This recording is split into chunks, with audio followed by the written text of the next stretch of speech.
எங்க தலைவர் திரு முத்துவேல் கருணாநிதி ஸ்டாலின் அவர்கள் கடந்த 5 வருஷமா ஒவ்வொரு குடும்பத்துக்கும் பார்த்து திட்டங்களை நிறைவேற்றி கொடுத்தார். அந்த திட்டங்களை எல்லாம் நீங்க தொடரணும். தயவு செஞ்சு அதுல அரசியல் செய்ய வேணாம்.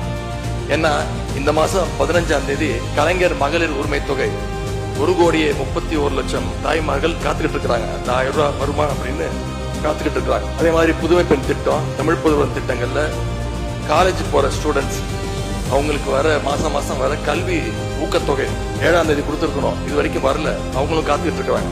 இப்ப ஸ்கூல் இல்லைனாலும் ஜூன் 2ஆம் தேதி ஸ்கூல்ல ரீஓபன் பண்ண போறாங்க. அப்ப காலை உணவு திட்டத்துக்காக பள்ளி மாணவர்கள்லாம் காத்துக்கிட்டு இருக்கிறாங்க. இப்படி பல்வேறு திட்டங்கள் இருக்கு. நான் முதல்வர் திட்டம், தாய் மாணவர், அன்பு கரங்கள்னு பல்வேறு திட்டங்களுடைய பயனாளிகள்லாம் ஆவலோடு காத்துக்கிட்டு இருக்காங்க. இந்த அரசு என்ன செய்ய போகுதுன்னு காத்துக்கிட்டு இருக்காங்க. அதனால நான் உங்ககிட்ட கேட்டுக்கொள்றது, மாண்பு முதலமைச்சர் அவர்கள் பதவியேற்றதும் தன்னுடைய முதல் உரையில அவகாசம் வேணும்னு கேட்டீங்க. நிச்சயம் அவகாசம் எடுத்துக்கோங்க. ஆனா காத்துக்கிட்டு இருக்க அத்தனை பேரையும் ரொம்ப காலம் காக்க வச்சு